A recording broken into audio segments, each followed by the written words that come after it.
Já conectei a gente no Facebook, tá, professor? Só para seu conhecimento.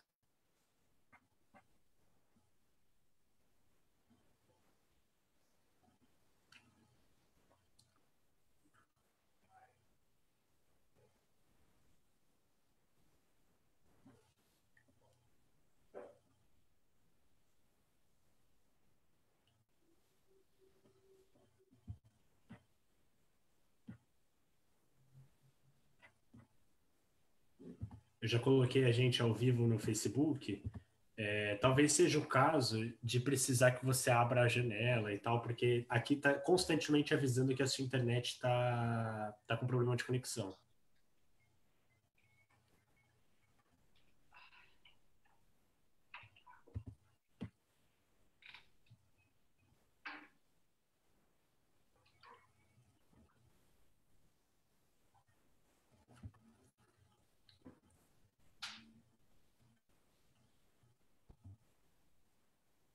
Para o pessoal que já está acompanhando a gente no Facebook, esperar só mais um pouquinho, que a professora Andréa, que vai estar com a gente hoje, ainda não está presente, ela foi buscar uma xícara de café também. E aí, às 11h05 por aí, a gente já começa o debate que a gente programou para hoje, tá?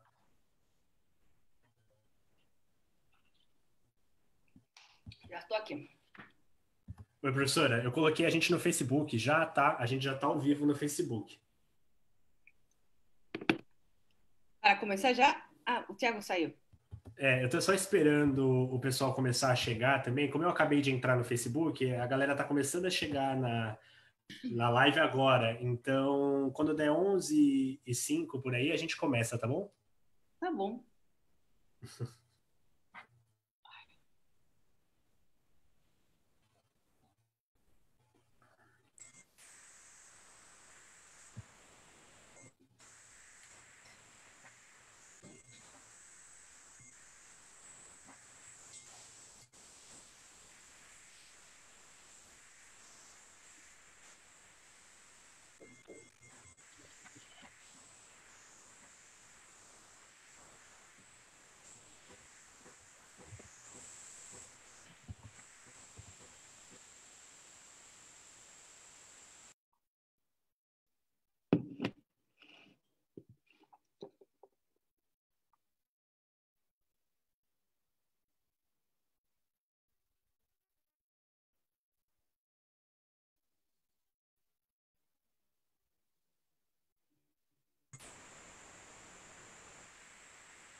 Professora, Tiago, acho que a gente já está com gente suficiente para começar, e aí também a gente não perde o horário que a gente tinha combinado. Se estiver tudo bem para vocês, a gente vai iniciar. Podemos começar. Para mim, Tá, tudo bem. legal.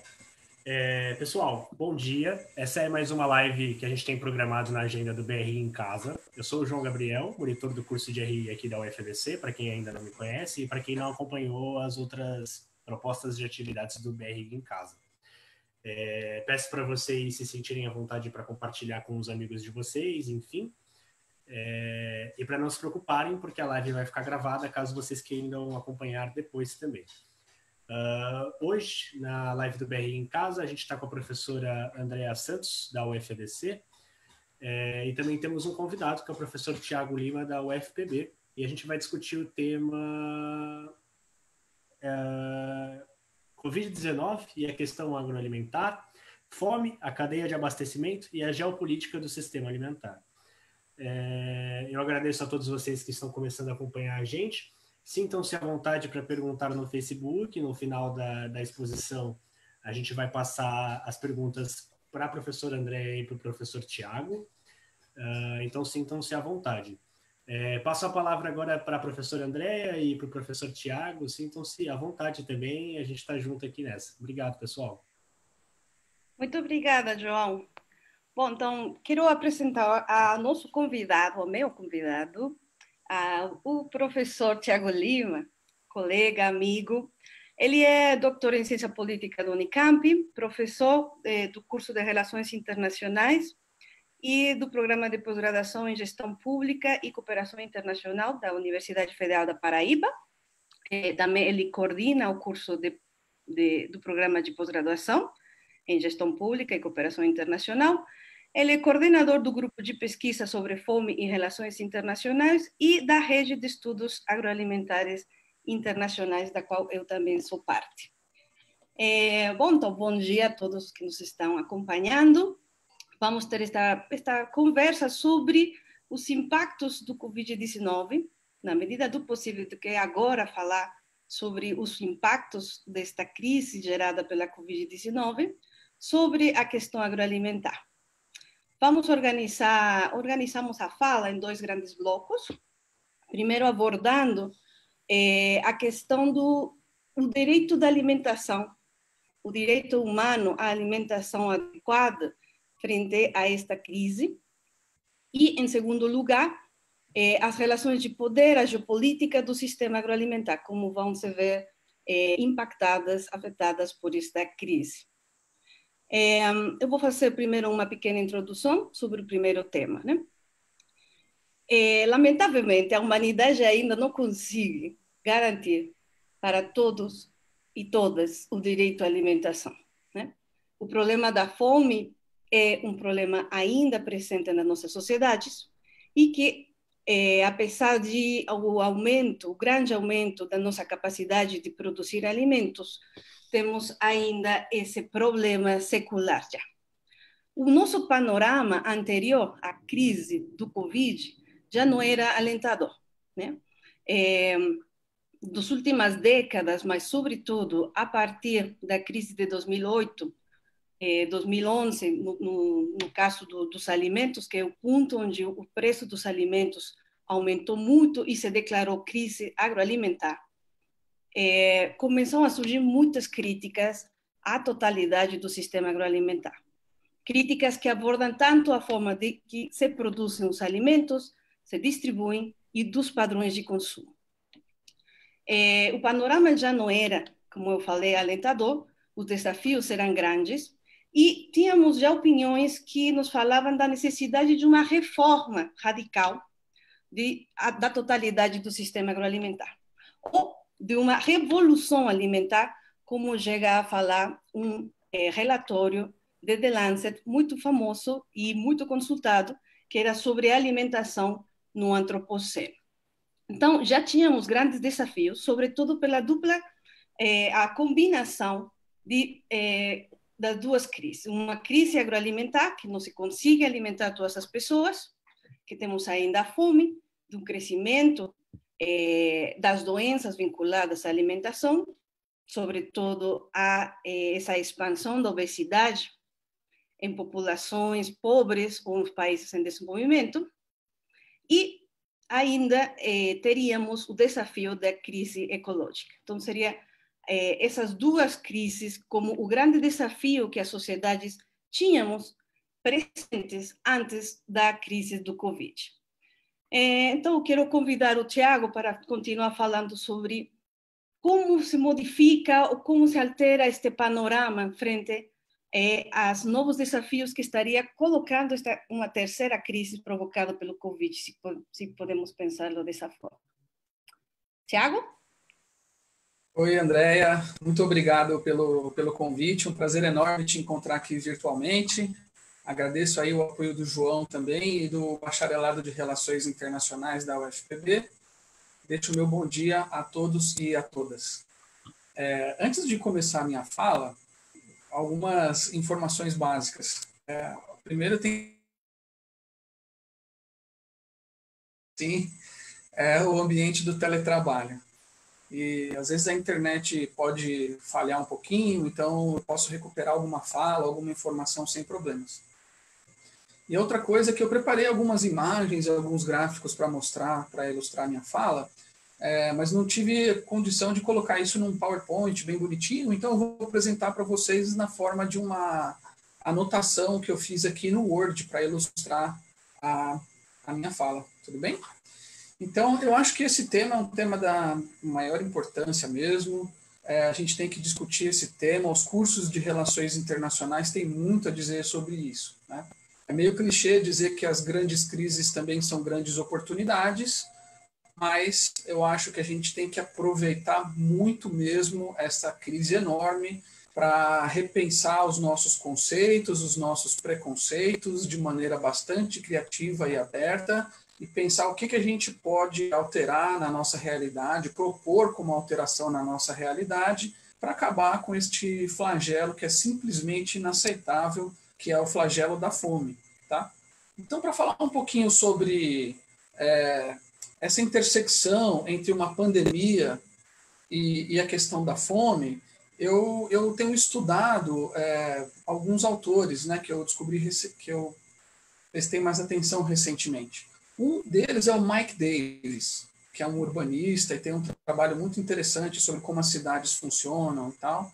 E o outro é um biologista, um biólogo, chamado Rob Wallace. Tá? Então, as minhas falas estão, nessa primeira parte, bastante ancoradas nos escritos desses dois autores. Eu vou compartilhar aqui uma tela para ilustrar o que o Mike Davis fala da intersecção entre a fome e as pandemias, para a gente pensar um pouquinho do que está acontecendo no nosso mundo agora, tá certo? Andréia e João, eu vou calcular aqui para minha fala uns 20 minutinhos, tá?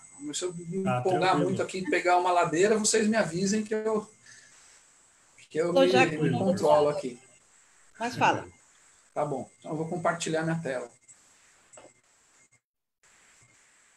Estão conseguindo ver aí? Tá dando para ver, normal. Bom, primeiro a gente tem que entender que uma pandemia não é uma novidade. Tá? O mundo já passou por dias, inclusive uma que até agora é mais grave do que a nós enfrentamos foi a gripe espanhola, que aconteceu há 100 anos atrás. Já está famoso já nas redes sociais que a gripe espanhola, na verdade, não começou na Espanha, né?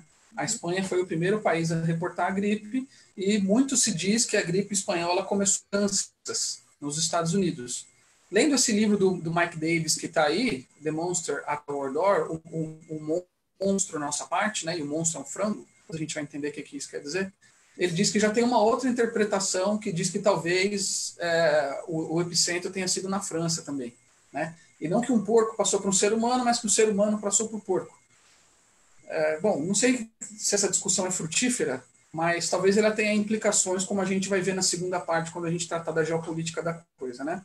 Então, o que o Mike Davis diz sobre a gripe espanhola, que foi essa gravíssima pandemia que eliminou entre 50 e 100 milhões de vidas há 100 anos atrás? Ele diz que os efeitos a mortalidade da gripe foi extremamente maior na periferia do sistema internacional e não no centro, apesar de a maior parte dos estudos se concentrarem nos efeitos terríveis da gripe no centro. Ele diz que a gripe foi, inclusive, uma das causas para o fim da Primeira Guerra Mundial, porque os soldados alemães eles iam ficando gripados e a Alemanha não conseguia repor esses soldados nas trincheiras de batalha, enquanto os Estados Unidos, o grupo que lutava pela aliança, né? Conseguia repor os soldados com as tropas americanas que chegavam extremamente bem alimentadas. Tá? Então, a gripe espanhola foi um fator decisivo na avaliação dele e de outros autores para terminar a Primeira Guerra Mundial. Agora, a gripe espanhola matou muito mais gente mesmo na Índia, como vocês podem ver aqui nesse negrito, né? E ele vai dizer, bom, por que a gripe espanhola matou tanto mais gente na Índia do que na Europa? A questão populacional está envolvida, era preciso fazer as proporções, mas, de toda maneira, ele chega numa confluência entre a má nutrição e a infecção. Neste período, a Índia viveu seca gravíssima. E essa seca impediu que os indianos pudessem plantar para sua própria sobrevivência. impediu também que eles conseguissem vender os seus produtos agrícolas para comprar os seus alimentos, né? Então, a população indiana ficou numa encruzilhada entre a fome grave mesmo, daquelas de falta de alimento para comer, né? E uma gripe aviária que detona o sistema imunológico. Mas, além disso, tem um fator geopolítico também. Mesmo com a crise agrícola, o Império Britânico fazia com que a Índia exportasse cereais e grãos para suportar o esforço de guerra da Primeira Guerra Mundial. Tá? Então, o país está faminto, as pessoas estão morrendo por conta de uma gripe, e mesmo assim o país ele se vê obrigado a exportar os seus produtos agrícolas, uma parte deles, para suportar, para apoiar um esforço de guerra que está ocorrendo no centro, né? Então, essa é uma lição muito importante para a gente, porque o que a gente vê, inclusive saindo cada vez mais nos jornais, é que a população de pessoas famintas no mundo vai dobrar. Ontem, o diretor do Programa Mundial de Alimentos aqui no Brasil, o Daniel Balaban, ele soltou uma notícia, um artigo no Estadão, dizendo que a gente pode chegar em cerca de 260 milhões de pessoas que não vão ter o que comer. Não significa aquelas pessoas que fazem uma refeição a menos por dia e que são classificadas por isso como insegurança alimentar. Aqui não vai ter comida mesmo para as pessoas, né? Agora, isso ocorre simultaneamente no mundo em que alguns produtores rurais estão destruindo os seus produtos. Muitos produtores, inclusive na Índia, têm jogado frutas para o gado comer, porque não compensa. Não tem quem compre nos mercados pela falta de renda, né? Porque a pandemia também gera uma crise econômica, de desemprego, de falta de renda, e não tem por que estocar isso. Então, eles destroem, né? O trator passa em cima de uma plantação de alface para a alface adubar a terra, porque não compensa nem pagar o combustível para levar para outro lugar, tá? Então, essa gripe de 100 anos atrás, ela nos traz lições muito importantes. A gente não pode permitir, a gente tem que fazer essa reflexão, o mundo não pode permitir que tenha comida sendo destruída enquanto as pessoas estão passando fome naquilo que vai ser a pior crise que a gente enfrentou em muito tempo, tá? Esse livro aqui do Amartya Sen, ele é um livro muito famoso, né? E ele tem um argumento que eu acho muito importante, que toda a fome, a partir do século XX, principalmente depois da Segunda Guerra Mundial, ela só ocorre porque a política permite, ou porque a política a impõe. Como bem disse a Andrea no começo do nosso encontro aqui, o mundo já produz alimentos suficientes para alimentar todo mundo. A questão é como e com quais critérios distribuir esses alimentos, né? E também pensar se esses alimentos são os melhores alimentos para alimentar a população mundial. Porque se na gripe espanhola a gente tinha o cruzamento de má nutrição com a infecção, agora a gente tem uma má nutrição que ela é agravada, né? Ela é uma má nutrição que, por um lado, tem pessoas desnutridas e, por outro lado, tem pessoas obesas.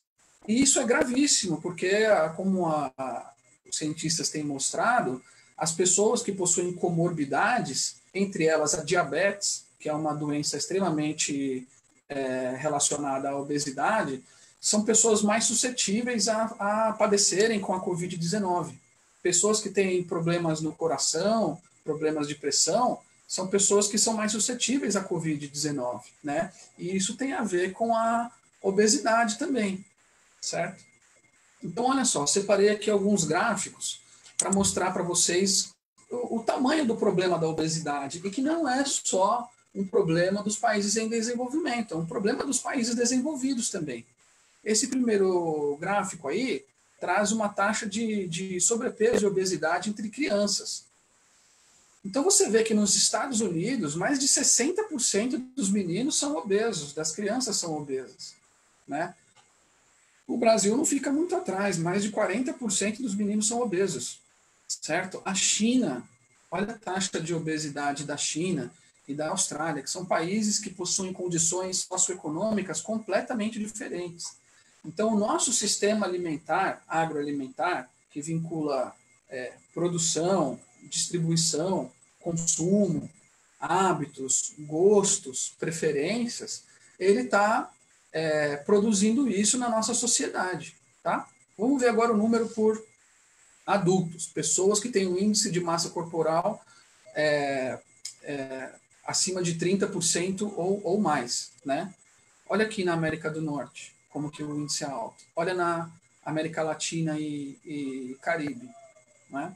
Todo mundo que anda pelas periferias das grandes cidades, especialmente, ou quando você está no centro de uma grande cidade e das 6 horas da tarde, e você, no centro, mas na periferia da grande cidade também, e você começa a olhar os pontos de ônibus por volta das 6 da tarde, você vai notar o seguinte, tem muitas empregadas domésticas retornando para suas casas. Né? E não é incomum que as empregadas domésticas elas tenham sobrepeso. E o pessoal das periferias tem muito sobrepeso. Então, isso aqui em João Pessoa, isso é muito claro. Né? Que é uma cidade litorânea, o pessoal faz muito exercício e tal, mas quando você caminha para a periferia, você vê muita gente com sobrepeso. Isso tem a ver com os nossos padrões alimentares. Mas os padrões, como sempre me diz a Andrea, não é uma questão de gosto. Ela é uma questão de possibilidades, de tempo de preparação dos alimentos, de possibilidade de comprar os alimentos e de quais alimentos são vendidos também. Tá? Então, uma boa parte da população que tem um recurso financeiro limitado, ele compra determinados tipos de alimentos porque são aqueles alimentos que são vendidos. Né? Então, a gente tem que questionar o papel do Estado na regulação da alimentação, tendo em vista a saúde pública dos nossos países também.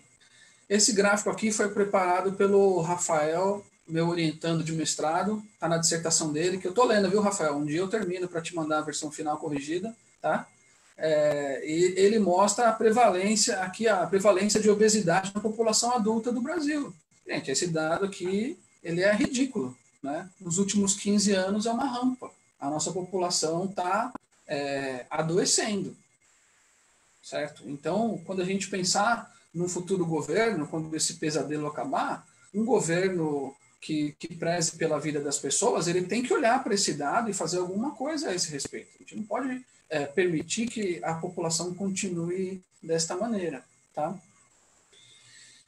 E um outro elemento importante que aconteceu lá na Índia, na gripe espanhola, e tem acontecido agora também, já tem começado a acontecer, é o aumento dos preços dos alimentos. Né? Depois a Andrea vai falar um pouquinho sobre isso, sobre a vitória dos supermercados, que tem a ver com isso que a gente está falando de obesidade, desnutrição e saúde pública, né? Tem muito a ver com isso. Então a gente já começa a ver no Brasil alta de preços. Né? Os alimentos têm subido.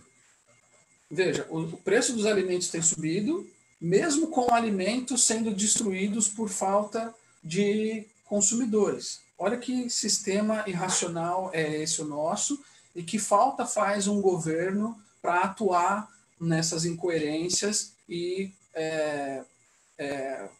melhorar, aliviar o sofrimento da nossa população. Né? Então, o preço dos alimentos vai subindo e a renda da população vai baixando. Isso é uma receita para um fracasso. Tá? O governo deveria agir sobre isso. O Brasil possui uma estrutura incrível chamada Companhia Nacional de Abastecimento, cuja sigla é a CONAB. A CONAB é uma rede de estoques públicos de alimentos que conecta o nosso país. E essa rede tem o conhecimento logístico para atuar no alívio da fome da população brasileira. Mas o governo Bolsonaro e o Paulo Guedes, desde que assumiram o governo, eles têm tentado destruir, desmantelar a CONAB, naquela lógica neoliberal, né?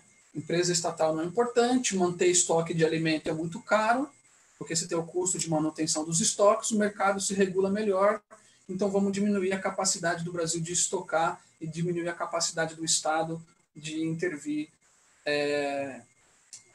na questão alimentar. Tá? Agora, uma coisa que vai nos colocar na encruzilhada entre a fome, a malnutrição a pandemia e a questão ecológica, como começou dizendo a Andrea. Vocês estão vendo aí que a gente tem uma figura de um supermercado, né? E nesse supermercado tem as famosas bandejinhas, né? Alguns amigos que têm criança pequena, eles sempre dizem que chega um momento em que a criança pergunta: pai, de onde vem o frango? E é sempre difícil explicar isso, né? De onde é que vem o frango, porque normalmente vê a carne na bandejinha, né? Então essa bandejinha inocente que está aparecendo na tela para gente, ela decorre disso aqui. Esse é um gráfico de 2014, tá? Onde está mais vermelho é onde existe mais gado sendo produzido, mais vacas, né? Aqui no nosso gráfico. Então essas bandejinhas aqui, devidamente postadas e bonitinhas, elas derivam disso aqui, tudo que a gente está vendo no mundo, tá? Vamos prestar atenção aqui no Brasil, na América do Sul. Olha essa mancha de calor aqui. Esse gráfico, como eu disse, ele é de 2014. Mas o nível de desmatamento no Brasil vem aumentando e vai subindo em direção ao Cerrado e em direção à Amazônia. Inclusive, agora o Brasil discute a MP 910, que é a MP que visa regularizar a grilagem, né? O governo Bolsonaro tem incentivado o avanço sobre as terras ainda não... Para simplificar aqui a conversa, para as terras que ainda não estão no sistema do agronegócio no norte do país. Então, provavelmente, essa mancha hoje ela já é maior. Tá? Por que isso nos coloca no cruzamento entre a questão da fome, a questão climática e a pandemia?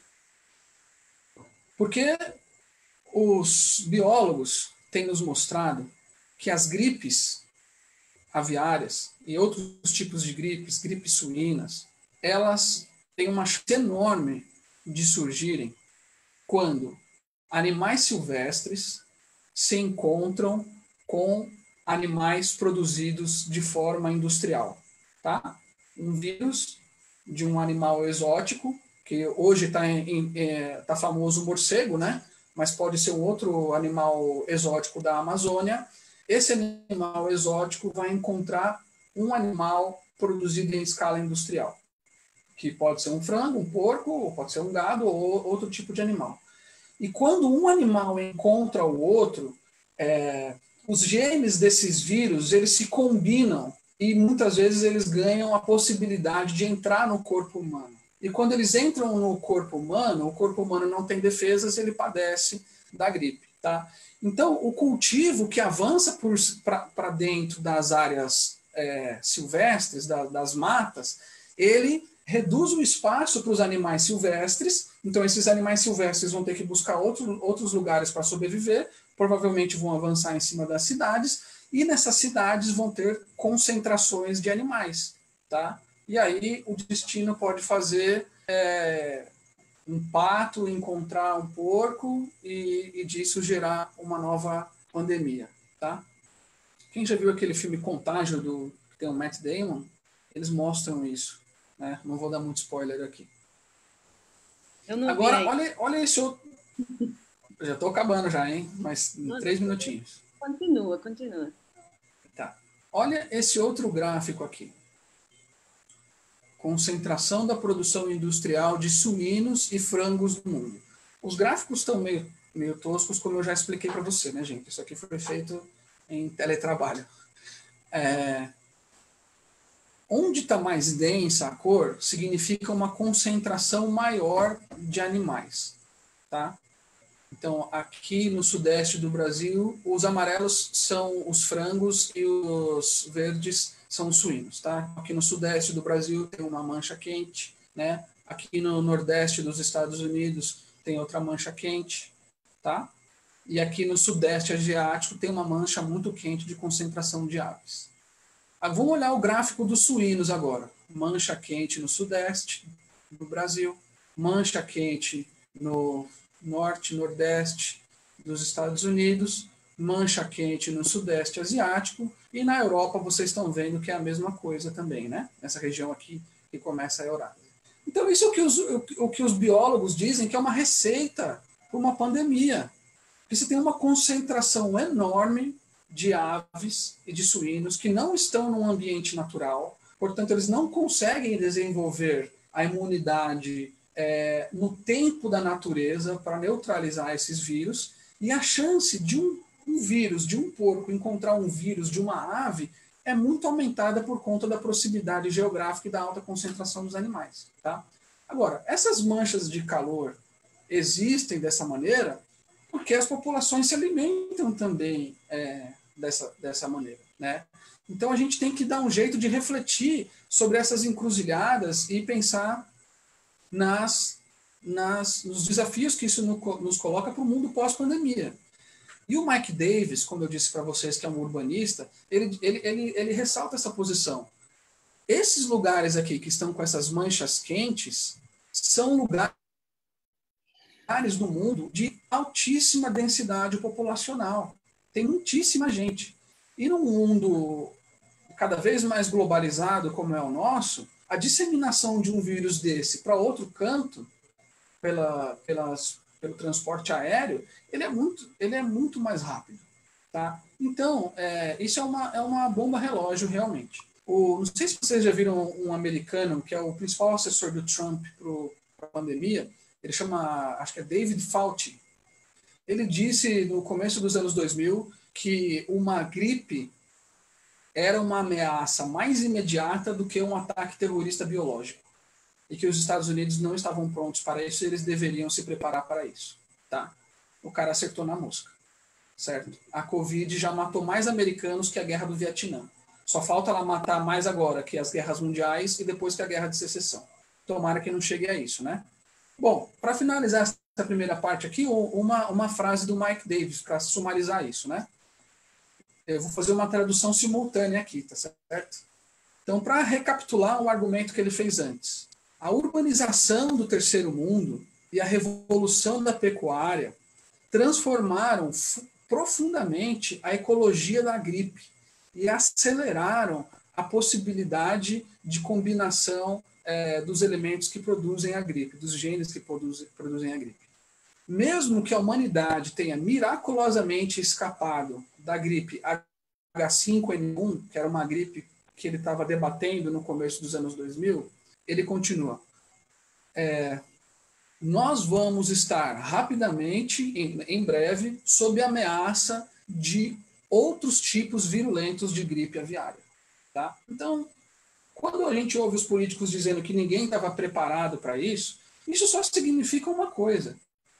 Por um lado, irresponsabilidade dos políticos, e por outro, poder das grandes corporações e das grandes potências, corporações do setor agronegócio e corporações do ramo da saúde que buscaram tirar da agenda internacional e da agenda nacional esse alerta que vem sendo feito década após década por cientistas, inclusive na Organização Mundial da Saúde. Né? Então, quando a gente pensa o que está acontecendo com a gente agora, não é muito uma novidade, não é uma coisa que tenha sido imprevisível. Né? A gente já tem um conhecimento histórico e científico acumulado a esse respeito. O que a gente tem que fazer agora é pensar em maneiras de atuar nessa conjuntura e transformar a estrutura para não sofrer com isso novamente no futuro. Tá?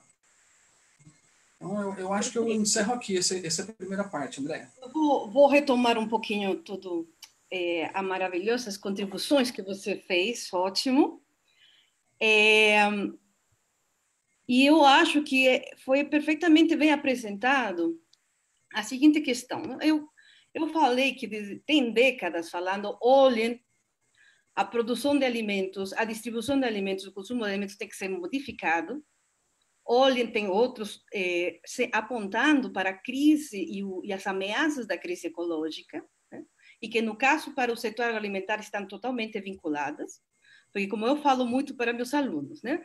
A gente não consegue alimentar a todo mundo, a gente está fazendo que a população fique doente, a gente como um sistema agroalimentar, né?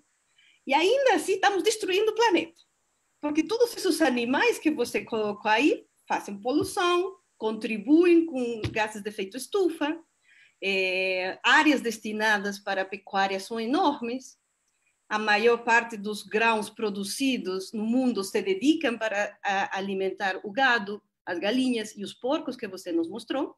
Então, era um desastre anunciado, né? Mas pareceria que na sociedade o tema de crise estava muito longe. Se crise ecológica, se a crise agroalimentar. Bom, está aqui. Não? Para mim, a crise do Covid é exatamente a expressão dessa dupla, principalmente da crise ecológica que a gente gerou ao longo do século XX, destruindo ecossistemas, poluindo eles e criando, com o sistema intensivo de produção de animais, de exploração dos animais, um ambiente propício, como muito bem você explicou, para a criação destes vírus super agressivos e com esse alto nível de contágio, né? Então, está ali. Alarma, e não teve poucos autores e pessoas que falam, olhem para aqui, estamos fazendo mal, olhem para aqui, estamos fazendo mal. Bom, tá aí, não? E agora temos o problema, como você bem falou, que, claro, o vírus vai pegar mais forte nas populações, que agora falam as populações vulneráveis, mas que são as populações pobres em condições de trabalho que já eram precários, que tem obesidade e que tem diabetes. Por exemplo, isso é algo que preocupa muito, muito, muito no México, porque a incidência de diabetes no México é altíssima. Então, obviamente que a taxa de mortalidade do vírus se espera que seja muito maior. Mas isso vem pelo esse deterioro do sistema agroalimentar mexicano, né? Mas e agora, Tiago? Com a crise do Covid, você lançou alguns pontos, mas que tendências vão se acirrar? Que você está pensando que pode acontecer? Porque, claro, você falou que é um clichê, mas a crise, ou a gente reforça os mecanismos que nos trouxeram a própria crise, né? Digamos, continuamos com... Eu tenho um pouco medo disso, né? Que com esse medo ao desabastecimento de alimentos, possa se intensificar a forma de produção que criou nosso problema, não? Então, temos aí importante essa análise de como que está golpeando. Você já falou que pelo lado da demanda, claro que vamos ter uma contração da renda, da capacidade das pessoas de adquirir alimentos, mas com a mobilidade reduzida também de poder ir a encontrar outros tipos de alimentos, sobretudo pensando no que alguns autores chamam como os desertos alimentares, que sobretudo são essas periferias, onde o acesso a alimentos frescos, a legumes, porque é um pouco mais caro manter esses alimentos, né? Você tem que guardar eles em certas condições, ou nas férias livres. Então, se tem estudado, muitas regiões periféricas das grandes cidades carecem deste acesso fácil, perto, próximo aos hogares, de alimentos frescos, como legumes e frutas, né? Além, digamos, da dificuldade de preço, que podem ser um pouquinho mais caros, mas o problema é o acesso. Então, temos famílias que têm uma mobilidade limitada, cuja renda se vê reduzida. Temos, no caso do Brasil, o fechamento das escolas, e que no Brasil, pelos governos anteriores, tinha esse programa muito interessante de alimentação escolar, e que agora, digamos, estaria deixando muitas crianças, muitas famílias com essa obrigação que antes era, digamos, fornecido pela escola, e que se está apontando para uma modificação dos padrões de consumo, né? Já tem alguns análises feitos muito rápido, que não é difícil agora fazer números, mas sim está apontando para um aumento não só da fome, mas do consumo de alimentos ultraprocessados, e que poderia resultar no futuro em um aumento da obesidade ou das doenças metabólicas, como a diabetes, né? Nesse sentido, também tem já alguns análises que têm colocado um foco vermelho, uma lâmpada vermelha, eu estou com o meu português horrível, do triunfo dos supermercados, que, dada todas essas condições que eu falei, nossa mobilidade reduzida, um certo medo às aglomerações, ainda que não proibiram as férias livres, a maioria das pessoas estão ou estamos indo a realizar as compras aos supermercados. Então, que eles seriam o grande triunfo dos supermercados nesta crise, né? E também, obviamente, dos sistemas de delivery, estes sistemas que você encarrega pelo telefone, e que, na verdade, favorecem aos estabelecimentos melhor, digamos, maiores, com maior capacidade, e em detrimento de estabelecimentos de comida, de restaurantes, que não tenham essa capacidade de criar esse sistema de delivery, né? Sem considerar as condições de trabalho das pessoas que estão realizando o delivery, que também é algo a ser considerado, né? Então, ainda que me parece, como você bem falou, se existe um aumento de preços internos dos alimentos e uma ameaça de desabastecimento, se deve mais a uma falta de coordenação, né? Não a falta de alimentos, que isso sempre temos que deixá-lo muito claro. Digamos que seria um problema de desabastecimento produzido pelo próprio pânico ou por pessoas que se aproveitam do pânico das pessoas, não? Então, aproveitam os supermercados que as pessoas estão indo comprar lá e aumentam o preço. Então, aqui o papel, a missão do Estado de estar vigiando, fiscalizando para evitar esse tipo de coisas é o que está ficando ausente, né? Porque como acontece nas compras de pânico, a pessoa fica assustada de que vai ter desabastecimento, vai realizar compras de pânico e cria o desabastecimento. Mas eu acho que isso é só por uma falta de coordenação e uma falta de fiscalização do Estado, né? Porque do lado da oferta de alimentos, não temos, digamos, maiores, digamos, a produção de alimentos não se está paralisando. São atividades essenciais que se mantêm, digamos, funcionando. Então, em teoria, não deveria faltar os alimentos. Sobre as condições de produção, se tem algumas que pode ter a mediano prazo, no curto prazo, sino a mediano prazo, algumas dificuldades. Uma questão e é muito importante, é o preço do petróleo.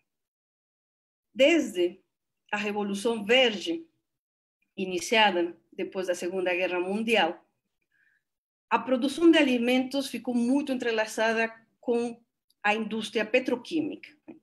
E desde então, como vimos na crise de 74, a primeira crise agroalimentária, e como vimos outra vez na crise de 2008, 2011, os preços dos alimentos estão vinculados com os preços do petróleo. Então, quando aumenta o preço do petróleo, é bem fácil que aumentem os preços dos alimentos.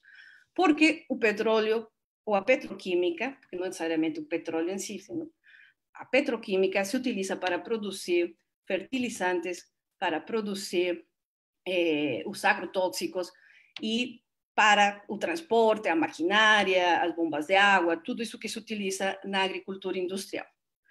Então, por um lado, temos esse preço do petróleo que está totalmente deprimido no mercado internacional, o que, digamos, poderia ser um sinal positivo para a produção de alimentos, porque isso quer dizer que os insumos não vão ficar caros. E também estava lendo por ali que uma das grandes nossas ameaças e um dos debates que foi muito importante na primeira década deste século XXI foi sobre a questão dos agrocombustíveis, né? Que se discutiu muito, que aumentou, como aumentou o preço do petróleo a nível internacional no começo do século, se aumentou muito os cereais destinados a produzir combustíveis. Sobretudo, no Brasil tem muito tempo produzindo com cana-de-açúcar, mas Estados Unidos começou a dirigir muito milho para compensar esse preço alto do petróleo. Agora estaríamos em um cenário que não, digamos, estão falando alguns analistas que a atratividade do agrocombustível se teria perdido, que a demanda por agrocombustível já não seria rentável, porque o petróleo está com um preço baixíssimo. Então, essa pressão que se discutiu muito, se vai disputar, né, o alimento entre humanos e carros, ou automóveis, né, para onde se dirige a produção de cereais, estaria, digamos, fora do panorama devido ao preço baixo do petróleo. Uma preocupação que eu li e que eu acho que é interessante trazer aqui é sobre uma possível escassez de mão de obra. Falam, ok, a produção agrícola se está mantendo porque é uma atividade essencial, não está sendo banida, mas as pessoas, se as empresas e os produtores cumprem com as regras de distanciamento social, a produtividade, as colheitas vão ser muito menores, não? Ou se as pessoas começarem a ficar doentes, os trabalhadores, vamos ter uma possível escassez de mão de obra, sobretudo nas colheitas que não são tão automatizadas, como de frutas, legumes, né? E aqui quero, sobre esta disponibilidade da mão de obra, duas coisas que me chamam a atenção que eu li.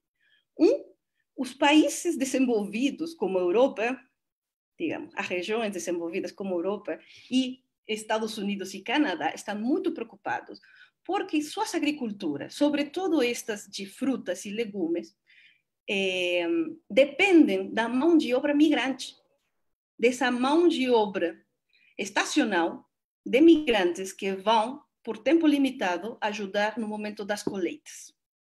E como as fronteiras estão fechadas, eles realmente estão com uma preocupação de o que vai acontecer com isso, né? Por exemplo, França, Canadá, Estados Unidos recebem muitos migrantes, legais e ilegais. Tem programas de imigração, né?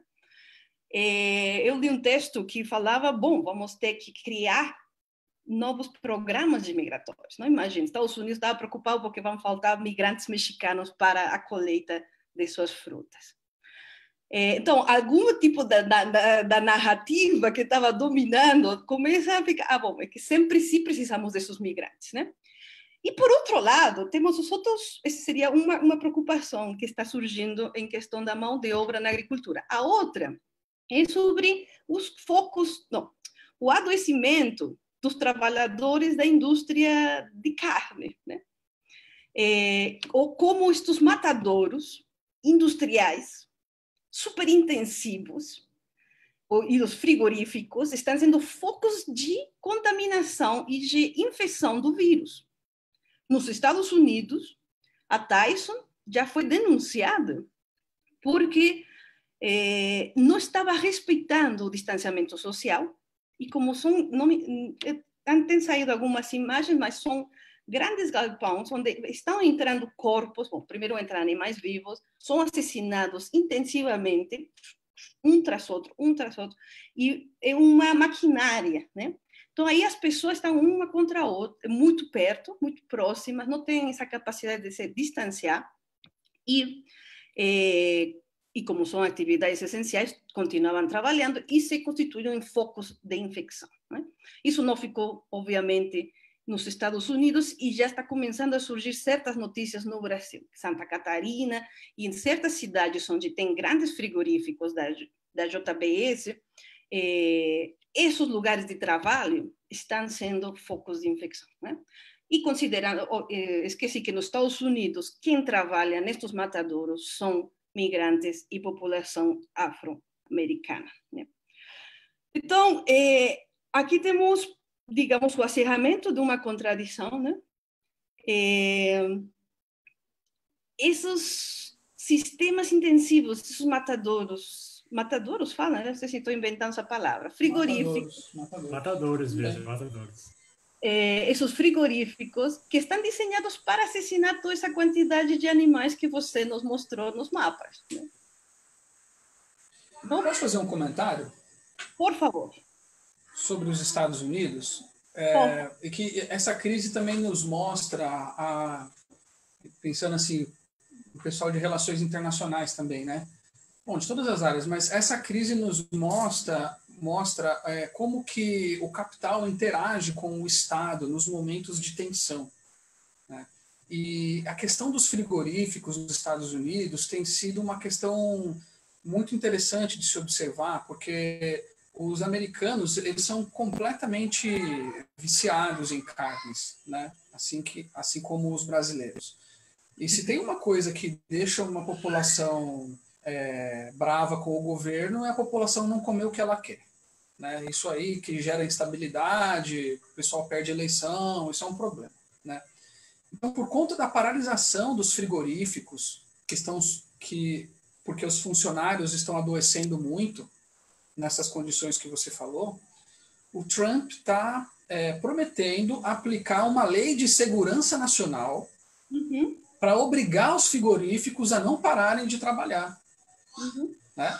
Então, quer dizer, num sistema capitalista, o investidor privado que deve decidir quando ele utiliza as ferramentas de produção dele ou não. Tá? Mas no momento de crise, o Estado vai e quer obrigar essas ferramentas de produção a serem colocados a trabalho. Né? Então a gente não sabe muito bem o que significa isso, se vão ser soldados americanos que vão lá trabalhar nas carnes, né? Mas quando a gente diz que a questão alimentar é uma questão de segurança, uma questão nacional importante, esse episódio mostra até a escala que isso chega. Né? Então, para impedir que as pessoas tenham uma mudança nos seus hábitos, o Estado está predisposto a ir lá e obrigar que as empresas funcionem do jeito que elas vinham funcionando, para as pessoas não mudarem um pouco seus hábitos alimentares. Né? Sim, então, é o tamanho do desafio. O sinsentido do sistema de produção, o sentido de produzir por produzir, como bem falava Max, aqui se produz por produzir, não para satisfazer necessidades, né? Porque eu estava falando com uma amiga que é petroleira, que trabalha no petróleo, e eu falei, bom, nesta crise do petróleo, que estão produzindo muito petróleo e não tem onde guardar, então o preço caiu quase a zero, né? O petróleo dos Estados Unidos. E eu falava, por que não fecham a chave e deixam de produzir? Falou que não se pode, porque os poços têm pressão e que você... Não, então você tem que estar... Então, algo assim, uma coisa similar acontece, porque, olha, se você fecha o frigorífico, você está fechando uma cadeia de produção por produção que é imparável já. Por quê? Os agricultores produziram um monte de cereais que tem que ser enviados para alimentar o gado, os porquinhos e as aves. Então, já tem em alguns lugares essas aves, esses porquinhos listos para ser assassinados, mas tem fila no frigorífico. Então, você não pode colocar o freio no sistema para falar, bom, agora não vamos matar 100.000 galinhas neste frigorífico, vamos matar só um terço disso, porque a demanda caiu, né? Não se pode, você não pode parar, é um tras outro, um tras outro, um tras outro. Então, se você produz enlouquecidamente muitos cereais, depois produz muito gado, muitas galinhas que precisam sair desses lugares para ir ao seguinte estágio, então o frigorífico tem que produzir nessas condições intensivas e você não pode gerar as condições de distanciamento social, porque eles podem manter a produção, mas mas em vez de ter um trabalhador tras outro, não? Matando ou tirando partes do alimento, separando a coxa, não sei, preparando a carne, você não pode, tem que ser assim, intensivo, produzir e produzir. Bom, então, só para terminar, qual seria, estamos frente a uma nova crise alimentar, como a que a gente teve em 2008, 2011, que foi declarada crise internacional agroalimentar, ou não? Como eu falei, tivemos uma crise internacional agroalimentar em 74 e em 2008 foi a segunda. Estamos frente a uma terceira e alguns analistas já estão começando a identificar as diferenças com esta crise de 2008. A primeira, muito importante, é essa do petróleo, porque o preço do petróleo está baixo. Isso pareceria que a nível internacional os preços dos alimentos não vão aumentar. Então, estaríamos frente a outro tipo de crise. E, em segundo lugar, então, teríamos mais bem uma pressão para a queda dos preços dos alimentos. Salvo esses problemas na produção, mas vamos ver com que tipo de medidas sociais como essa de Trump se vai manter a produção de alimentos nesse ritmo, né? que isso seria o problema. Então, principalmente, seria essa a diferença, que existe uma pressão para que os preços dos alimentos ele se reduzca, mais que um crescimento dos preços dos alimentos.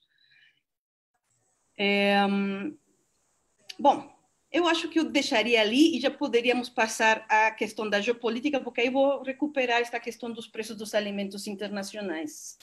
O que você acha? Eu acho que está ótimo, porque essa questão da crise, se vamos ter uma crise alimentar ou não, ela vai ter efeitos diferentes também, né? Uma crise alimentar tem efeitos diferentes nos países do sul e nos países do norte. Isso nos provoca reflexão sobre a geopolítica do sistema alimentar, né? Então eu vou compartilhar aqui com vocês de novo a minha tela para apresentar algumas coisinhas, tá? Que a gente está entrando nesse assunto. Deixa eu só interromper um pouco. Eu quero trazer uma pergunta que a gente recebeu no Facebook, que eu acho que vai dar um pouco de gancho para o que vocês vão trazer de discussão agora, que é a pergunta da Fernanda Miguel, e ela quer saber se vocês conjecturam que o veganismo pode ser uma solução. É uma pergunta clássica, né, quando a gente fala desse debate de abate, enfim. E eu quero complementar também, que eu acho muito legal que a Andrea trouxe há pouco, sobre a questão do preço, que a gente vai discutir um pouco mais para frente. Para mim, particularmente, é muito difícil pensar veganismo considerando o sistema capitalista que a gente está inserido. Como a própria Andrea trouxe, o preço de uma alimentação vegana é mais elevado. Eu percebi isso uma vez quando eu fui no mercado comprar um pimentão e eu paguei R$4 num pimentão, sabe? Eu levei um choque, assim, para mim, eu nunca tinha comprado, fui lá comprar, paguei R$4 no pimentão. Então, eu percebo, e algumas outras pessoas que eu tenho contatos também já comentaram isso comigo, que você manter uma relação, uma alimentação, desculpa, saudável, vegana, enfim, vegetariana, é mais caro. E a gente tem um problema dentro do sistema capitalista que a gente está inserido de renda. E, enfim, para mim é muito difícil pensar no veganismo como uma solução dessa crise alimentar. E eu quero saber, junto com a Fernanda também, que perguntou, o que vocês têm a debater sobre isso. Bom, Thiago, quer responder ou falo eu? Você que é o vegetariano, Thiago, não sei. Eu vou falar uma coisinha que não é opinião pessoal. Eu mencionei no começo o relatório de The Lancet, que se chama Alimentação no Antropoceno. Eu achei muito interessante a conclusão desse relatório. The Lancet é uma revista de saúde, acho, né, de médicos, muito antiga, da Inglaterra, e fez este relatório com muitos expertos. É um relatório muito, como fala, consistente. O que eles falam é, ou a gente reduz o consumo de carne, ou a gente não vai conseguir sobreviver neste planeta, né? Realmente é muito importante essa redução de carne. Eu acho que eles recomendavam, se eu não me lembro, 14 gramas de carne vermelha por semana. 14. Quanto tem uma hamburguesa? 250? Não? Acho que uns 180, por aí. Tá. 14 gramas, e acho que 2 ovos por semana, 14. Eles fazem toda uma dieta, que falam, com esta dieta, a gente consegue produzir sem destruir o planeta. E a maior redução no consumo de carne e de produtos animais, sem dúvida. Mas, olha o seguinte, nesta questão o problema do sistema capitalista é que ele te vai fazer acreditar, porque o sistema de valor é o valor mercantil, né? Por isso, ele é mais caro, ele é mais barato. Olha o seguinte, caro em que sentido? Produzir carne realmente é caríssimo. Caríssimo. Porque você tem que produzir e destinar muitas hectares de cereais para alimentar os animais, né? Água, poluição, em termos ecológicos, produzir carne é caríssimo, mas olha aí, eu estou colocando outro sistema de valor, né? Que não é o mercantil dos preços. Claro, você comprar uma bandeja de frango sai R$6, mas os custos que estão por trás disso, tanto custos laborais, as condições de trabalho, as condições sanitárias, não? A criação de vírus, é caríssimo a produção de carne. e é insustentável. Só que nosso parâmetro de valor está no sentido mercantil e que gera mais acumulação de capital. Eu não acho que seja mais caro. O problema é que nossa vida está mais, as nossas condições de vida favorecem muito mais o consumo de carne, porque é rápido e é muito saboroso. O problema de ter eu não sei, Thiago poderia falar um pouco mais, mas eu acho que o problema de ter uma dieta baseada sem carne, você tem que cozinhar um pouco mais, então tem que ter mais tempo. Mas nossa vida moderna, de trabalhos precários, o tempo, às vezes, é muito mais importante que o custo desse pimentão, né? Você tem que dedicar muito mais. Se tem queijo, se tem leite, se tem um pedaço de carne, você cozinha rápido. Então, tem uma série de condicionamentos sociais que te vão levando para você falar assim, a carne é mais barato, mais rápido, né? E o veganismo é algo de elite, que essa é a outra ideia. E não é certo. A alimentação saudável e nutritiva pode ser acessível e barata. O problema é que nossas condições sociais fazem aparecer o contrário, né? Mas, como eu falei, sim, minha opinião, o relatório de The Lancet fala isso. Temos que reduzir o consumo de carne, sem dúvida. Tiago, quer adicionar alguma questão ali? Sim, eu acho que essa pergunta ela é interessante, mas ela não é uma pergunta que conduz a uma solução, porque como a Andrea estava colocando, a alimentação não é uma coisa, do ponto de vista de salvar o planeta, ela não é uma coisa individual. Você pode ter uma dieta vegana, vegetariana, ovo-lacto-vegetariana, e isso vai ter um impacto na sua saúde, na sua consciência, na sua ética, etc. Mas pensar numa dieta dessa universalizante não é um exercício possível sem questionar completamente toda a nossa sociedade. Tá? Porque a nossa alimentação não é um detalhe. A nossa alimentação ela é uma engrenagem que funciona junto com o do outro todo social. Inclusive a ideia de a gente comer rápido é para ter mais tempo para ficar preso no trânsito. Sabe? Você tem um biscoito rápido para a mãe dar para a criança, porque o biscoito gera alegria instantânea, né? Biscoito recheado, enche barriga, alegria instantânea, a criança fica quieta e a mãe vai fazer outra coisa.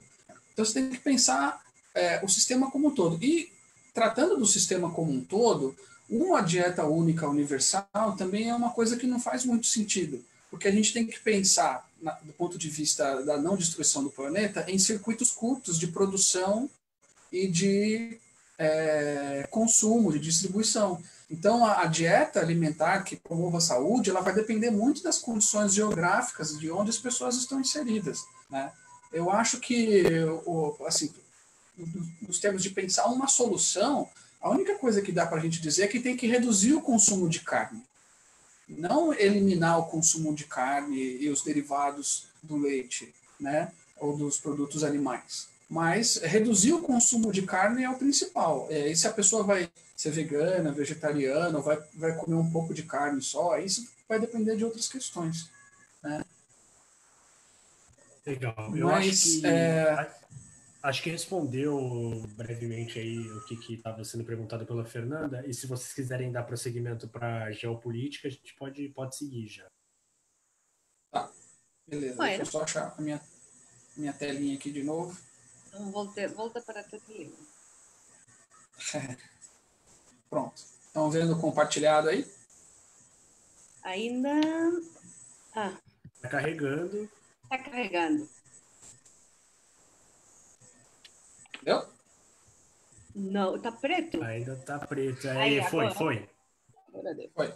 Então, o que é interessante a gente entender é que a maneira como nós nos alimentamos, esse nosso consumo intensivo de carnes, de milho e de trigo, né? O pessoal que está assistindo aí pode pensar, quantas vezes na semana você já comeu algum produto derivado do milho ou do trigo, né? Isso não é uma coisa natural. Isso é um padrão alimentar que é imposto por conta das capacidades produtivas dos grandes produtores, que em muitos casos coincidem com as grandes potências, né? Mas eu não quero falar tanto agora de como o nosso sistema alimentar está moldado, vou me focar um pouco naquilo que a Andrea falou. Num contexto de crise, quem que vai sofrer mais? Como é que essa crise vai se desdobrar? E eu acho que é seguro dizer que num contexto de crise alimentar, as grandes potências vão ser as que vão sofrer menos. Porque as grandes potências, elas têm uma estratégia ativa de se proteger contra vulnerabilidades. Tá? A Rússia foi um caso que eu e o Atos Dias, que também participa do grupo de pesquisa sobre fome e relações internacionais, a gente estudou esse caso, que foi até publicado na Revista Brasileira de Estudos de Defesa. Né? Por quê? Porque a Rússia incluiu a segurança alimentar na doutrina de segurança nacional. Então você tem um capítulo lá, míssil nuclear, submarino nuclear e produção alimentar. É o mesmo patamar. Eles perceberam que a segurança alimentar é um elemento estratégico. A mesma coisa aconteceu com a China. A China tem estoques estratégicos de carne de porco, de alimentos. Os Estados Unidos, eles não precisam dizer isso abertamente, porque eles são um país continental, tem excesso de produção. Né? Mas a Europa, se vocês forem pensar bem, a principal política da União Europeia, não sei se ainda é hoje, mas provavelmente deve ser, a política agrícola comum, que criou as condições para a Europa se tornar o segundo ou terceiro maior exportador mundial de alimentos. Né? Então, a Europa, que antes dependia muito do seu abastecimento a partir das vias ultramarinas, quando acaba a Segunda Guerra Mundial e desencadeia o processo de descolonização, que ela perde o controle mais formal sobre as colônias no resto do mundo, a Europa cria um sistema de abastecimento alimentar europeu para impedir de ser dependente da importação de alimentos de uma maneira muito significativa de fora da Europa. Né?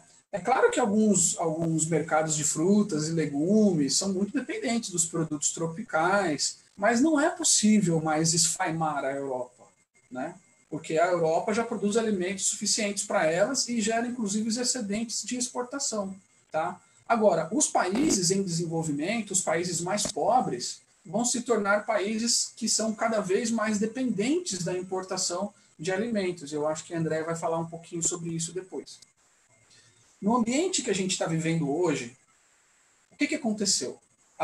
Algumas organizações internacionais têm feito um esforço de manter as cadeias globais de valor do sistema agroalimentar em funcionamento. Né? Então, o diretor da FAO, o diretor da OMC, o diretor da OMS, tem vindo a público falar, olha, mantenham os trabalhadores no campo, mantenham as estradas abertas, não podemos interromper o fluxo de comércio internacional, porque isso vai agravar o problema da fome, nesse contexto de crise. E eles têm razão. O que são as cadeias de valor? Então, seja algo muito comum para a gente, mas vale a pena você explicar. Certo. Uma cadeia de valor, ela é o resultado de diversos elos que vão se conectando para produzir um produto final. Tá? Então, houve um tempo em que as populações se abasteciam mais daquilo que dava nas suas terras mais próximas. Mas, com o desenvolvimento do agronegócio e a liberalização internacional do comércio, principalmente nas últimas décadas, o sistema agroalimentar ele vai sendo fracionado. Né? Uma parte da ração é produzida no Mato Grosso do Sul, outra parte do gado é produzido na Dinamarca, uma parte do leite vira um derivado na França, que chega um leite em pó na Índia. Tá? Então, isso é uma cadeia global de valor do sistema agroalimentar.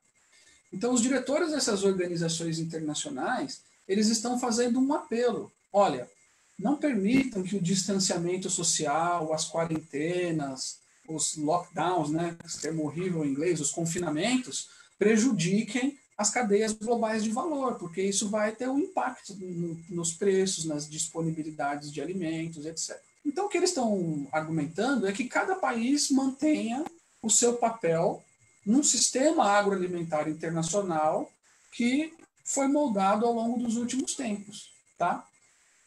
Essa ideia, ela é analisada criticamente nesse artigo aqui, escrito pelo Pravin Jha, da Índia, e o Paris Hieros, que é professor aí da UFABC, né? Então, se alguém quiser um olhar crítico sobre cadeias globais de valor, pode dar uma olhada aqui nesse argumento, né? Mas a questão é que o sistema, como funciona hoje, ele tem como consequência a geração de uma dependência da importação de alimentos por parte dos países mais pobres. As cadeias globais de valor hoje, esses elos, estão configurados de tal forma que os países em desenvolvimento, eles são direcionados, eles se inserem nessas cadeias de valor não para produzir comida básica, mandioca, batata, arroz, feijão. Muitas vezes eles se inserem para produzir produtos exóticos, né? Ou produtos não comestíveis, que nem é o caso dessa imagem aqui. Eles estão produzindo algodão. E por que eles produzem isso ao invés de produzir alimento básico? Porque os alimentos mais básicos são produzidos por grandes produtores, como o Brasil, mas pelas grandes potências também, como a Europa, que é uma grande produtora de trigo, né? Os Estados Unidos, que são grandes produtores de milho, de trigo. A Rússia, depois que adotou a segurança alimentar como segurança nacional, se tornou uma das 5 maiores exportadoras de trigo também, certo? Então, eles precisam eliminar a concorrência nesse mercado de alimentos básicos no restante do mundo. E aí os países em desenvolvimento são direcionados a produzirem alimentos que não são básicos ou alimentos que não são comestíveis. Qual que é o problema? O problema é que quando surge uma crise internacional, eles não têm produção doméstica, não têm estoques, porque os programas de reestruturação da dívida direcionados pelo FMI e pelo Banco Mundial desde os anos 90 estimularam esses países a venderem as suas estruturas de estoques, vende o alimento que está dentro do silo para pagar a dívida e vende o estoque para não ter mais o custo de manutenção dessa estrutura estatal. Então, quando chega uma crise, esses países eles estão pelados, tá?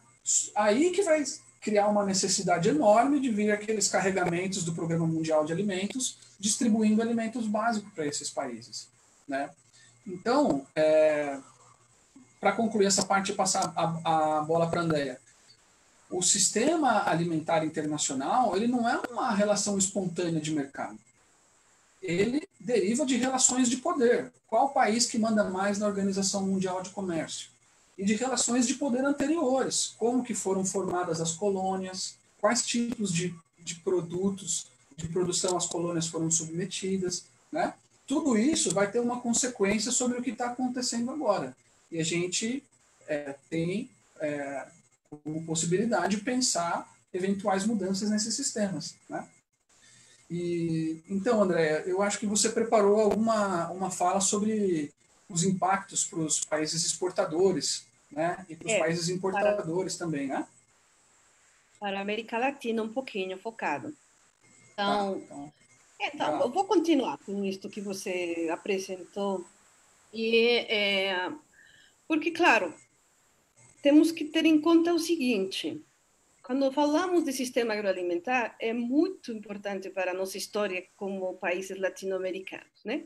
Porque desde que o sistema internacional capitalista se formou, nós fomos colocados ou inseridos, a gente não se inseriu, fomos inseridos como fornecedores de alimentos e insumos, né? Em algum momento no século XX isso se modifica um pouco, mas como bem você falou, com a crise da dívida, com a entrada do neoliberalismo, os países latino-americanos se dirigiram de novo, e como muitos outros países da periferia capitalista, foram inseridos novamente como agroexportadores. Então, quando se fala de sistema agroalimentar, de produção e de exportação de alimentos e de insumos, de matérias-primas, também estamos falando de nossa sorte no mercado internacional, né? E isso que você falou, eu acho que tem duas não só os países da periferia são transformados em importadores, senão somos também transformados em dependentes de exportações, não? É o duplo movimento, como bem você falou.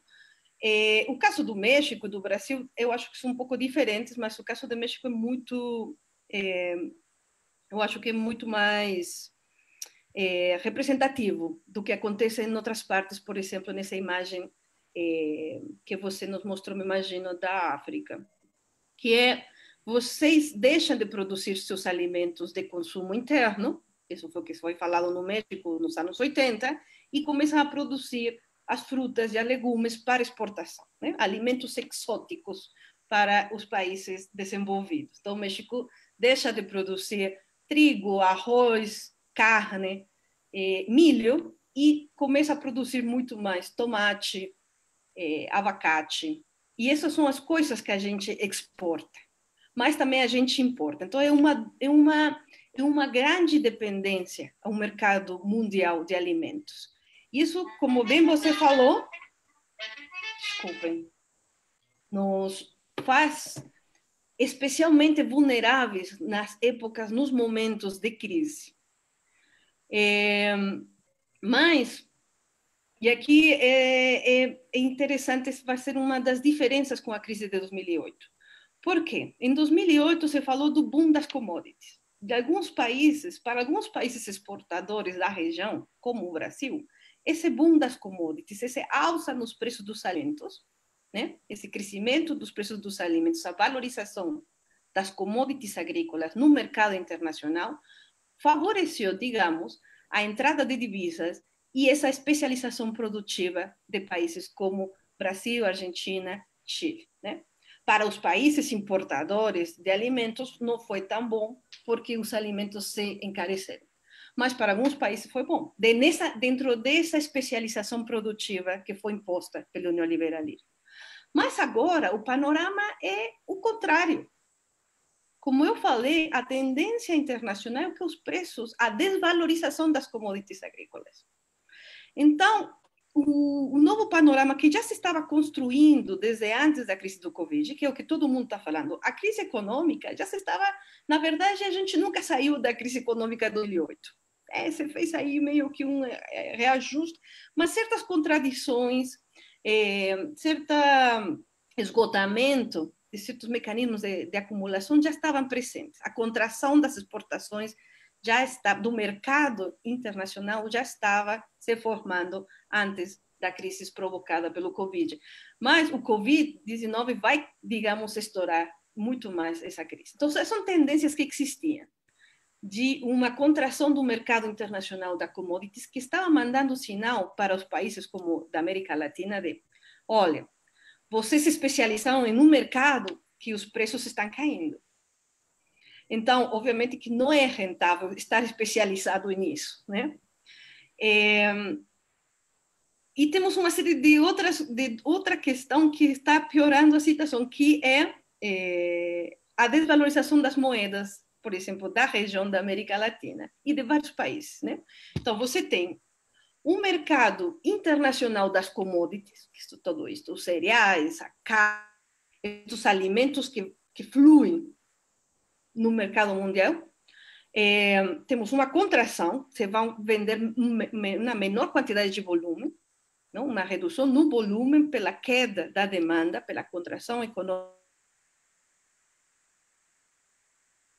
do volume, uma queda dos preços e uma desvalorização das moedas.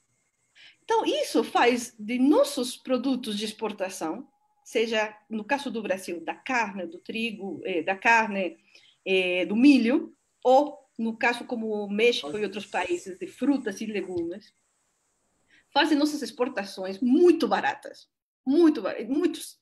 quase seguindo o preço do petróleo. Então, a gente vai começar até, como aconteceu na crise do café nos anos 30, que o preço vai ser muito baixo, não?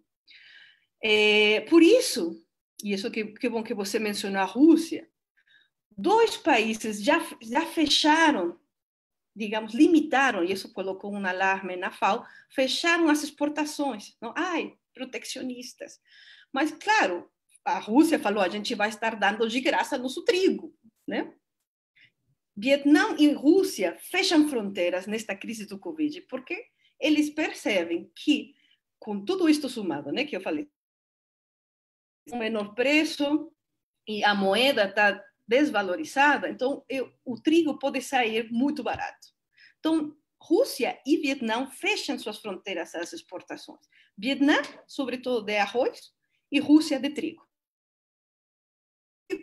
Quer impedir a FAO está insistindo em evitar esse tipo de atitudes protecionistas, mas eu entendo também a estratégia, como bem você falou, de segurança que esses países falam, né? Vamos fechar para manter aqui. Porque você está canalizando, como eu falava um pouquinho, guerra, muito trabalhador, muito valor gerado internamente, e sai um produto que no mercado externo tem um valor muito pequeno. Então, as novas condições, isso também não é minha opinião, estou seguindo aqui um relatório da CEPAL, que fez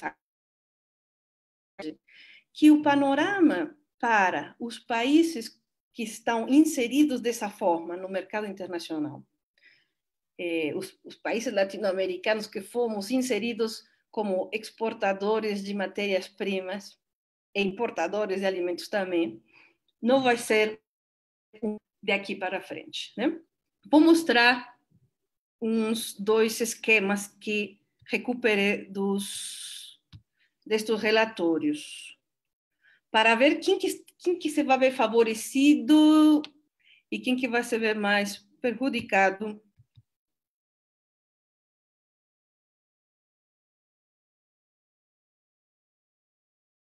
Agora aparece. Pô, este é um plano que faz a FAO para identificar os diferentes impactos desta queda nos preços das commodities agrícolas. Mas eles juntam com a queda do preço dos combustíveis, da energia, dos mercados da energia. Por quê? Porque, de um lado, alguns países podem beneficiar, se, por exemplo, no lado A, aqui temos ao Brasil, temos a México, eles falam, se um país é um exportador neto de alimentos, sua entrada de divisas, obviamente, que se vai ver afetada, porque pelo valor reduzido. Mas se esses países importam algum tipo de gasolina, de petróleo, de derivado, se vão beneficiar porque esse outro lado está também, não? Temos os 2 preços deprimidos, petróleo e alimentos, digamos, a grande modo. Os países que mais se vão ver afetados por esta situação de uma queda dos preços são os países que exportam alimentos e exportam petróleo, como o caso da Colômbia e Equador. Eles dependem desses 2 mercados. Então, pelos 2 lados, vão ter uma redução de sua entrada, digamos, de divisas ou de seus rendimentos no mercado externo, porque os 2 preços caem, né? Os que se vão ver mais beneficiados são os que importam as 2 coisas, porque os preços são baratos. Os que são importadores netos, que é o quadrante D, importadores netos de bens agrícolas e importadores de energia. Que países temos aqui? Itália, Estados Unidos, Japão e suspeito, porque este é um quadro da FAO, que é a China. China Popular Republic, eu acho. Esses países que são os que compram fora, em tanto petróleo como alimentos, se vão ver beneficiados. E os países do lado B seriam os que mais se vão ver afetados, porque eles vendem os 2.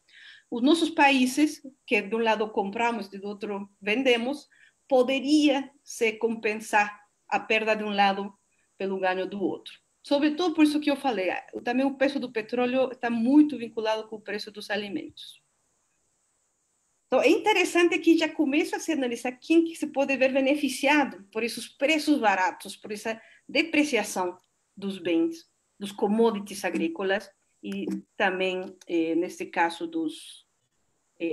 da energia, dos combustíveis. E aqui eu fiz este outro mapa, porque eles fazem outro tipo de análise, tentando identificar quais vão ser os canais que vão afetar mais os países, né? Como por as vulnerabilidades dos países em função de seu mercado, de sua inserção no mercado de commodities agrícolas. No lado vermelho, na cor vermelha, temos os países que são especialmente afetados porque suas exportações estão muito concentradas nas commodities agrícolas.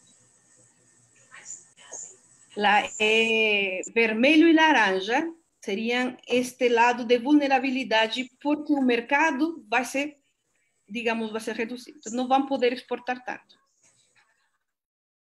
E, bom, aqui vemos especialmente a América do Sul, né? Chama muito a atenção essa situação. Em color roxo, temos essa dupla dependência da qual também já estava falando e que o Thiago nos falou, que são países que dependem tanto da exportação como da importação de alimentos. Bom, temos também o caso dos que vão se ver afetados pelas importações, né? Que você pode falar, agora os preços estão baratos, mas se a moeda está devaluada, também não vão poder comprar muito, não? Isso você tem que pensar sempre. A capacidade de compra de um país vai depender da desvalorização da moeda e do preço de fora. Então, pode ser não uma situação, digamos, favorável das importações. Isso seria as cores azul. E aqui podemos ver que, sobretudo, são países da África que dependem da importação de alimentos e países da Península Arábica. Uma coisa que ressalta, talvez, é o que acontece, quais são as vulnerabilidades dos países desenvolvidos. Isso tem a ver com o grau de desenvolvimento da agricultura industrial. Isso é o que fala a FAO. No México eu não coloquei nada, porque para a FAO não ia ser muito impactado por esse lado. Tem países que não têm nenhuma cor, porque nenhuma vulnerabilidade grande em relação ao mercado de commodities. Mas, no caso dos Estados Unidos, como podem ver, e dos países europeus, salvo Espanha e França, Rússia e China, a vulnerabilidade vem pelo lado dos insumos, como eles, assumido pela FAO, ou nas pesquisas da FAO, se apresentam como já industrializadas, que dependem muito dos insumos, das sementes, dos fertilizantes, dos insumos externos, que é o que consiste o pacote da Revolução Verde. Então, eles falam, e esse mercado está super concentrado, são as grandes empresas do agronegócio, de sementes, sabemos, Monsanto, de agrotóxicos, Syngenta, Lavage. Bom, estas grandes corporações que concentram estes insumos. Então, se uma destas empresas tem um problema logístico em algum lugar e não consegue levar as sementes para a agricultura dos Estados Unidos dependem muito desses insumos. Então, é a vulnerabilidade que a FAO coloca nestes países, digamos, que são Estados Unidos, Canadá, Rússia, parte da Europa e China. Mas no lado de insumos, não tanto é uma questão de que importe tanto a importação, afete tanto a ser vulneráveis pela exportação e pela importação. Porque, ok, os países do norte importam e exportam alimentos, sem dúvida, mas, por exemplo, no caso da China, eles têm uma questão muito de autossuficiência. É muito pequena a parte, também Estados Unidos. Não são sistemas agroalimentares tão abertos ao mercado mundial. E temos outra tipologia que seria a da Índia e de alguns países da África, que são das linhas, que essa seria uma vulnerabilidade derivada da mão de obra. O que eles estão falando que são sistemas de produção agrícola muito mais intensivas em mão de obra e por onde o Covid pode afetar elas seria por esse lado. Que eles um pouco falam dessa, digamos, agriculturas mais tradicionais, menos mecanizadas, e agriculturas mais mecanizadas e que teriam problema mais dos insumos, né? É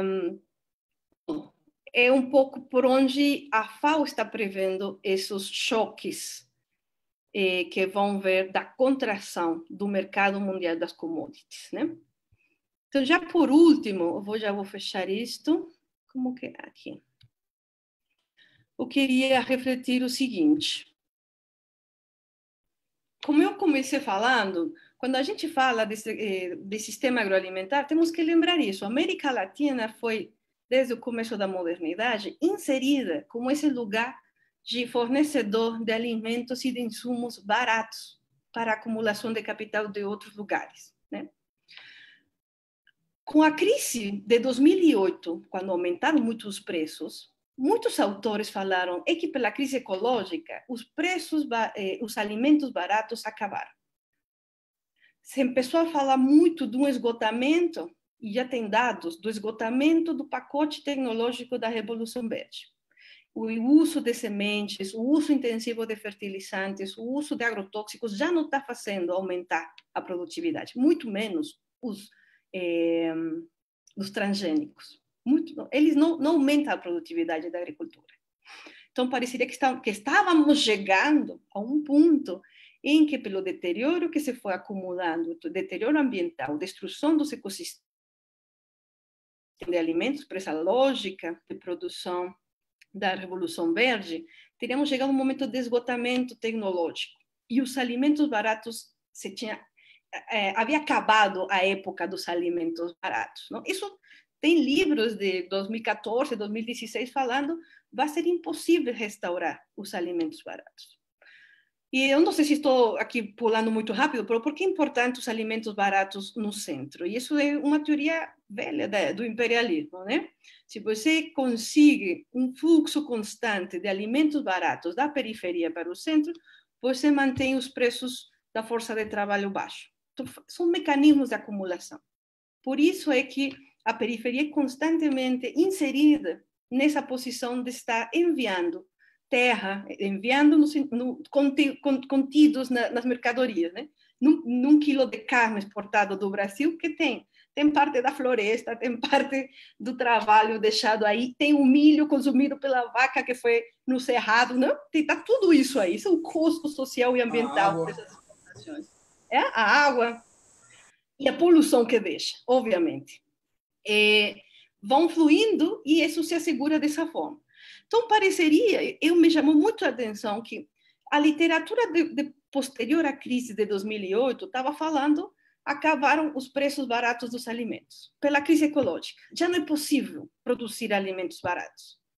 Mas, olha, temos uma restauração dos preços baratos, então, que não se vê que seja momentânea.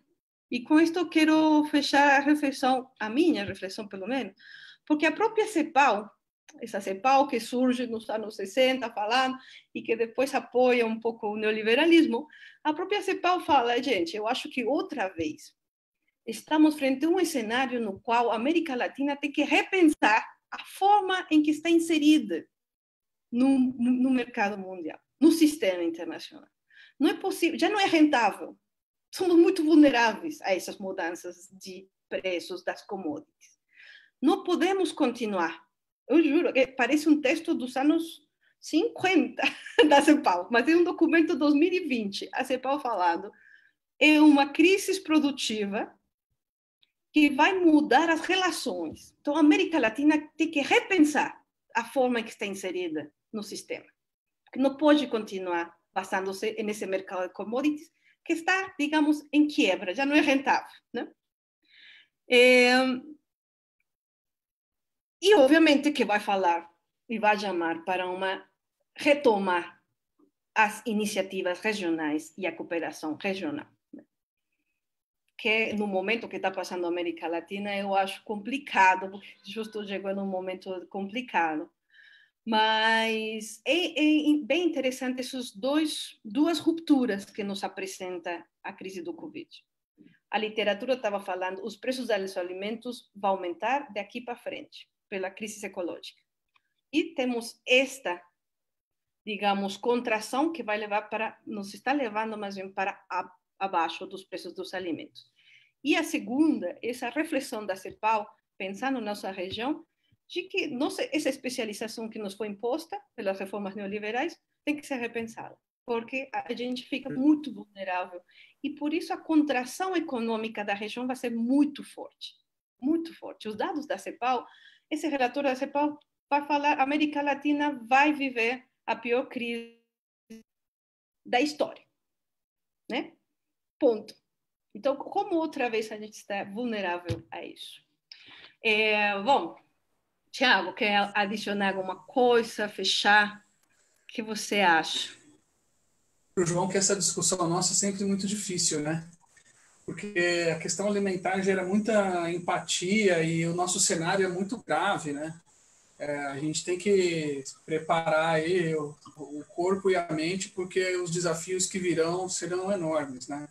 Mas eu acho que a gente tem que pensar também para enfrentar isso. E eu acho que essa crise ela pode colocar de novo como um grande tema na agenda internacional a questão da reforma agrária. Porque a gente está vendo que a pandemia decorrente desse sistema, ela precisa ter como primeira medida de combate o distanciamento social.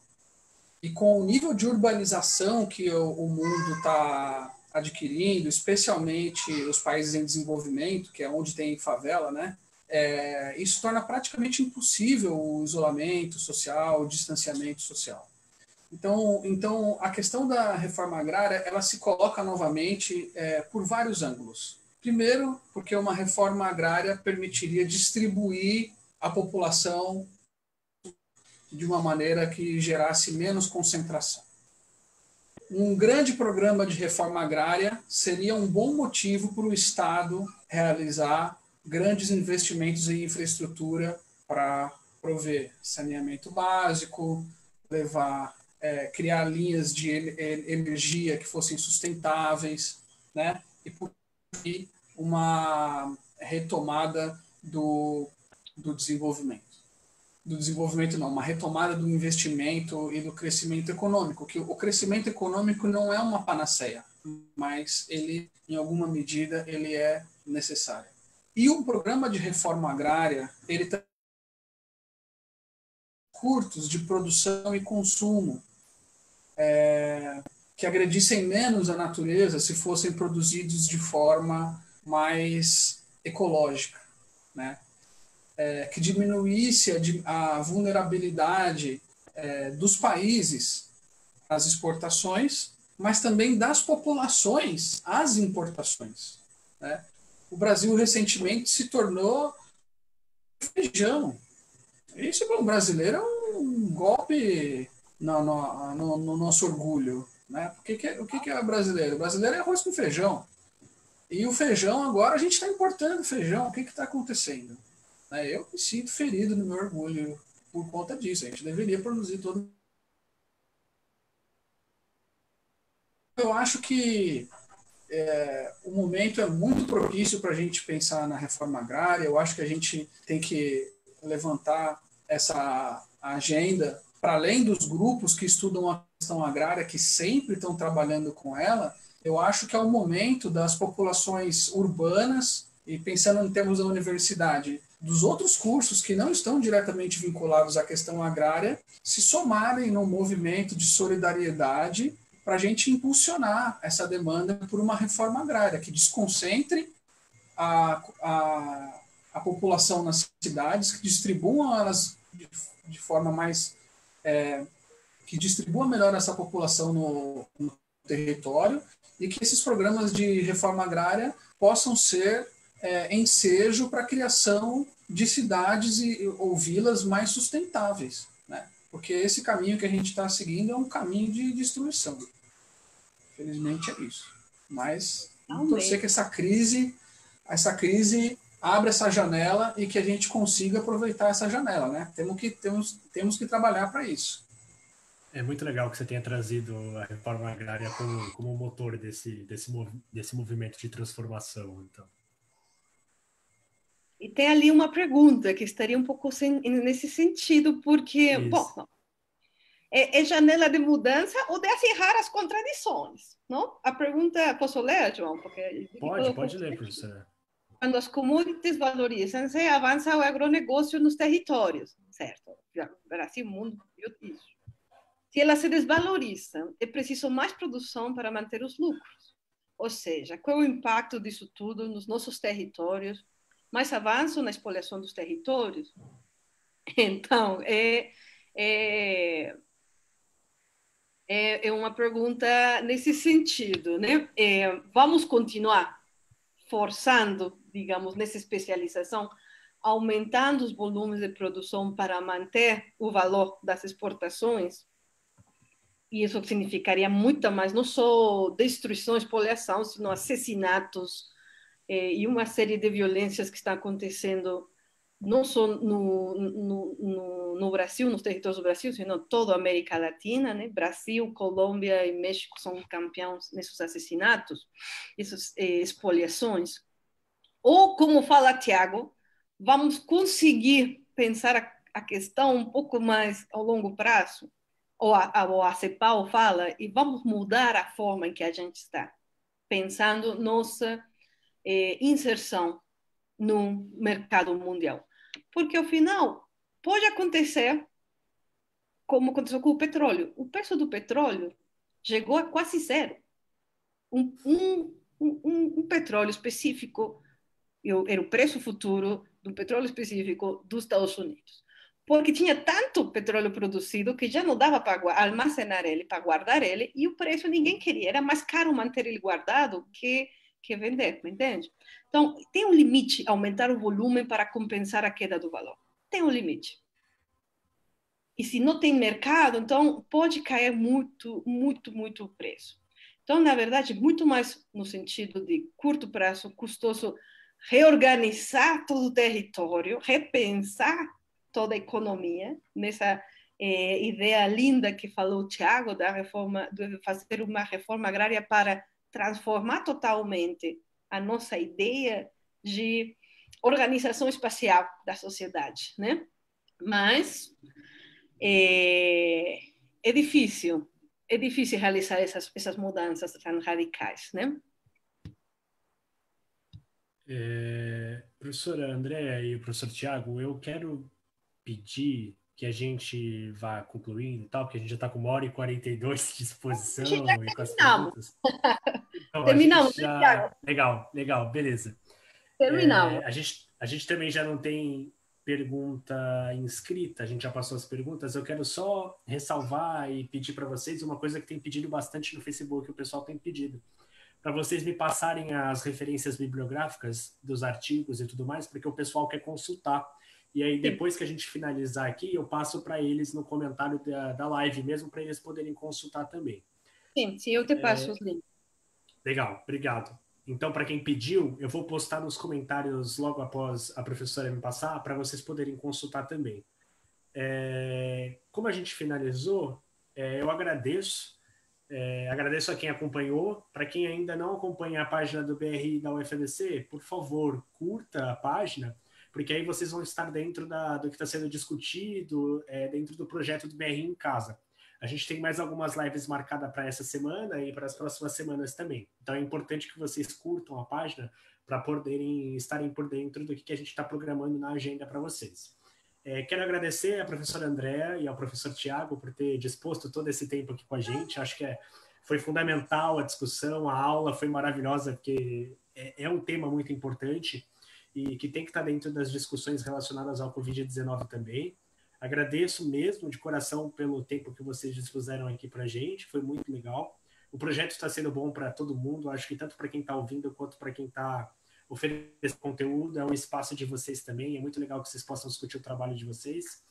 E aí eu dou esse espaço também dos próximos minutos para vocês agradecerem, enfim, conclusões, pensamentos finais e tudo mais. Obrigado, gente. Valeu, eu agradeço o espaço, acho que a discussão foi muito boa e, para mim, assim, pessoalmente, uma oportunidade de colocar junto algumas reflexões, né, que vêm perturbando a nossa mente nesse ambiente de isolamento social, né. Bom, além de agradecer, eu queria fazer uma pequena propaganda, posso? Pode. Pode fazer, faz aí.